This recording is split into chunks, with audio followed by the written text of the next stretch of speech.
Tu veux que j'enlève les lunettes, elles font un reflet ou pas? Bonjour. Super.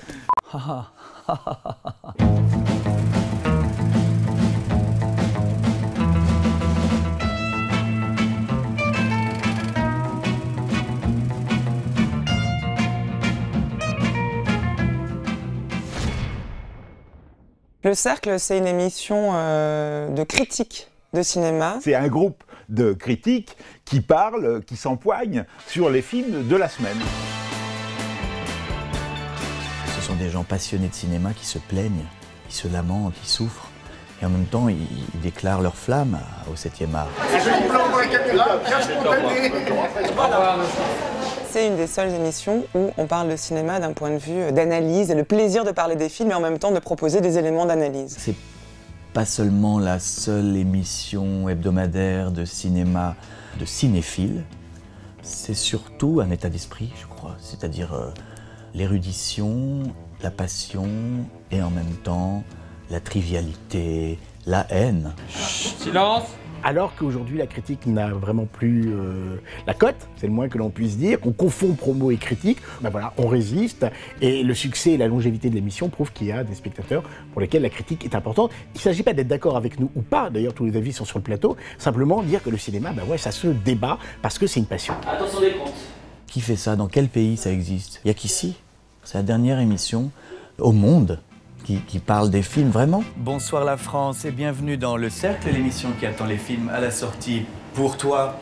Au sommaire, cette semaine, toute la magie du cinéma. On attend de nous de dire ce que sont les films, quel est le goût des films. Nous, on n'est pas payé par la distribution, on est indépendant. Et donc, on vient dire ce qu'on a réellement vu dans le film. Est-ce qu'il y a tant de gags que ça? Comment sont les effets spéciaux? Comment sont l'interprétation? Comment c'est construit? Il faut se dire aussi une chose, c'est quand on fait un film par an, il faut les faire assez vite. Alors peut-être qu'on va, on va capter le talent des acteurs plutôt que de renouveler le genre. Mais trouvez-lui toutes les excuses. Au prochain, comme d'habitude avec Woody Allen, on dira bon, le dernier n'était pas formidable, mais celui-ci est très très bien. C'est toujours donner des éléments constructifs qui peuvent servir le spectateur au moment où il va aller voir le film. Donc lui donner envie de repérer telle ou telle chose, d'être sensible à telle ou telle chose, le prévenir que le film va ressembler à ça, qu'il n'y ait pas de mauvais rendez-vous ou de rendez-vous ratés, ce serait dommage. Ou au contraire, essayer d'exciter la curiosité de ceux qui éventuellement n'y seraient pas allés. C'est un film politique, c'est un film naturaliste, c'est un film fantastique. Oui, alors, et c'est vrai.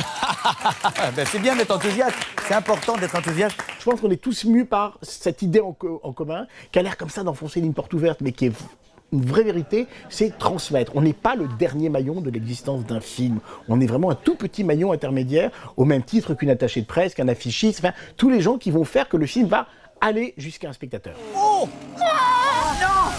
Non! Non, ne me découpez pas moi en premier! Prenez Marie d'abord!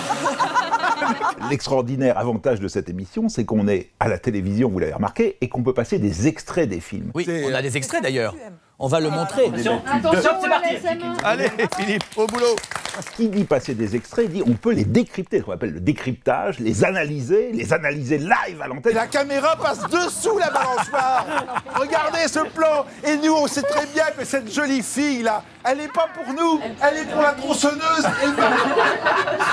C'est terminé. Vous allez très très bien, Philippe, ça fait plaisir. Il y a un vrai effort d'ancrer le discours et l'analyse dans le film lui-même, de le donner à voir pour que le spectateur se fasse sa propre opinion.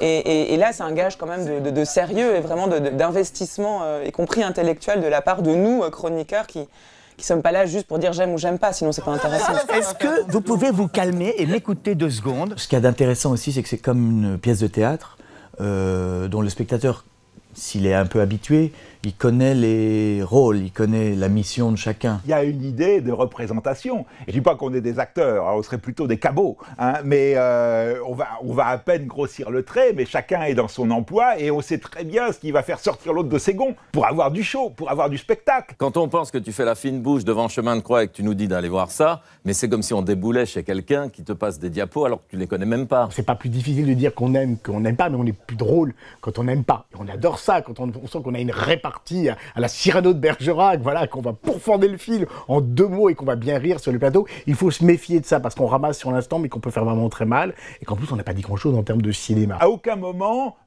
les blagues doivent l'emporter sur... je veux dire, on fait une émission de cinéma avant tout. Mais tout doit être... Je veux dire, on est le contraire d'un télo qui ferait des exposés poussiéreux. Il faut que ça vive. Il faut que ça vive comme les films palpitent. Il faut que sur le plateau, ça palpite aussi. Pour moi, effectivement, c'est une très bonne disserte de philo. C'est-à-dire, est-ce que la société est-elle irrespirable ? Oui, non, merde, en gros. C'est un film complètement empaillé. Ce qui est formidable, c'est qu'ici, on dit ce qu'on veut. On n'a jamais eu un effet de censure. Je pense qu'on fait attention à ce que les plateaux soient équilibrés et que les films ne soient pas non plus vomis par 5 personnes, ce qui est normal. Mais ceci mis à part, aucune forme de censure, aucune forme de prudence a été exigée. Ce qui est exceptionnel, c'est que Canal+ autorise en son sein une émission qui critique beaucoup de films financés par Canal+. Et on est totalement libre. Je n'ai jamais eu la moindre remarque d'aucun dirigeant, pourvu que ça dure. Attention. Après les 2 cousins. Voilà. Silence s'il vous plaît, en plateau, on est retenu. Décompte. 3, 2...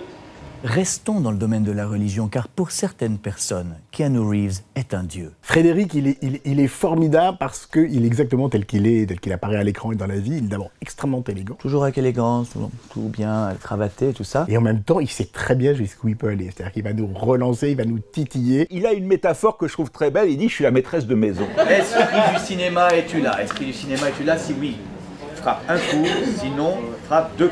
La maîtresse de maison, c'est très simple, hein. Je reçois mes invités, je les assieds à ma table, et puis j'essaie de les mettre en valeur. Je voudrais que chacun ait à peu près le même temps de parole, et que, si possible, il y ait une bonne ambiance autour de la table. Mais en même temps, moi, la maîtresse de maison, j'ai envie de m'amuser aussi. Donc je rajoute de l'huile sur le feu, vous voyez, je dis à un tel que machin n'est pas d'accord, j'essaie parfois d'envenimer la polémique. Donc c'est Lisa contre qui? Marie. Marie, d'accord. Sur ce plateau, 2 personnes vont se déchirer, s'étriper, se mettre en pièces. Pourquoi? Parce qu'elles ne sont pas d'accord. Ce sont 2 femmes. Et si vous aimez les combats de femmes, restez avec nous. Je vais très bien en ce moment. C'est là où il faut se méfier des maîtresses de maison, parce qu'on pense que c'est quelqu'un de très hospitalier, bien élevé.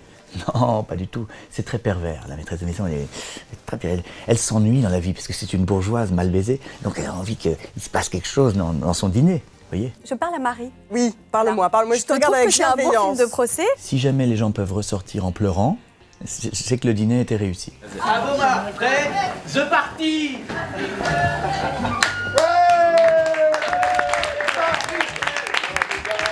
La synergie de l'émission qui était là dès le départ, elle n'a fait que grandir avec de plus en plus de bienveillance, de temps en temps de plus en plus d'humour et de complicité. On a appris à aimer d'autres cinémas, on a appris en écoutant les autres. Et je pense que c'est vraiment la vertu de l'émission, c'est-à-dire que la cinéphilie, ça s'apprend sur les bancs de l'école éventuellement, mais ça s'apprend en voyant des films et en discutant. Et je pense que vraiment là, on voit des films, puis qu'on en voit des extraits, puis qu'on met les mains dans le cambouis.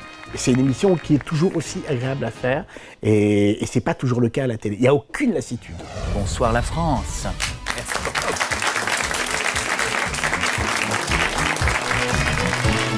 Vas-y, chantez. Voilà, super, bravo. Merci à tous. Merci.